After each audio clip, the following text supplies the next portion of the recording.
É um jogo que... vamos lá. Tenta entender o que eu vou falar aqui. O Remo é um dos times que melhor contra-ataca na Série B do Campeonato Brasileiro. Se o Atlético entra como entrou na segunda etapa para enfrentar o Remo com bola no pé e com linhas altas, o Atlético colocaria-se numa posição de sofrer um risco tremendo na transição. O lance que gera o gol do Pedro Rocha, o pênalti do Pedro Rocha, né? Que é um lance de transição do Remo e foi o único que o Remo encontrou na partida. Então é muito compreensível e eu concordo com a decisão do Odair de baixar o bloco e de tentar contra-atacar o Remo. Por quê? O Remo subia a marcação, subia essa pressão e igualava em números os jogadores do Atlético na fase de construção. O Atlético jogava longo e tinha o Viveiros toda hora num contra um, tinha o Mendonça toda hora num contra um, tinha o Luiz Fernando toda hora num contra um. Vai desses jogadores ser capazes de ganhar essa bola num contra um. O Luiz Fernando não ganhou nenhuma. O Mendonça levou a melhor em uma, em duas. O Viveiros foi o melhor jogador do Atlético na primeira etapa porque conseguiu explorar esse tipo de jogada. Para mim, é uma postura inteligente do Atlético na primeira etapa.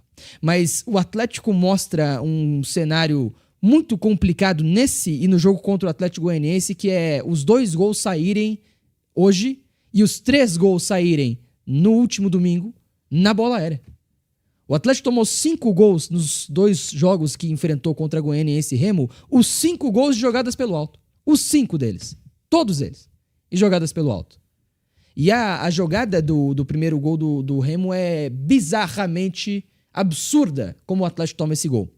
O Kaique Almeida, zagueiro do Remo, cruza da intermediária. Beleza, poderia ter um jogador mais próximo dele. Tudo bem, mas se o zagueiro do time adversário tá alçando bola da intermediária, você não tá mal defensivamente postado.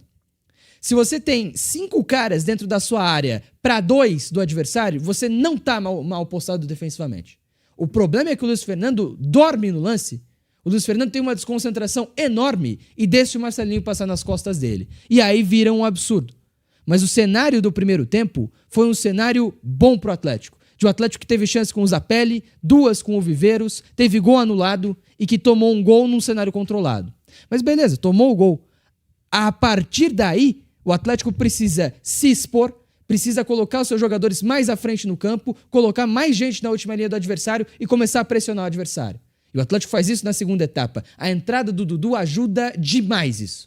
Ajuda demais ao Atlético criar mais oportunidades, a aproximar as peças, a ter mais imposição no meio campo, mas você abre a transição para o adversário.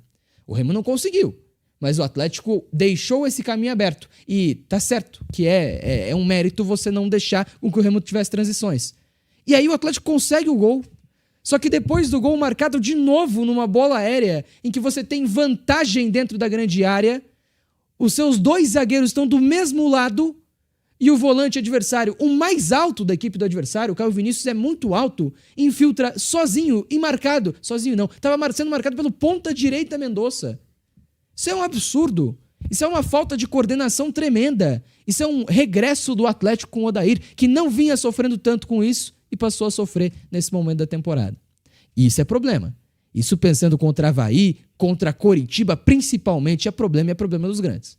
E depois disso é aquela coisa, o Atlético vai pro abafo, o Atlético empilha os atacantes com o Allan Kardec, o Kevin Viveiros, o Kevin Velasco, o Leozinho, e consegue no abafa criar chances de gol, e poderia ter saído com um empate, não seria nenhum absurdo.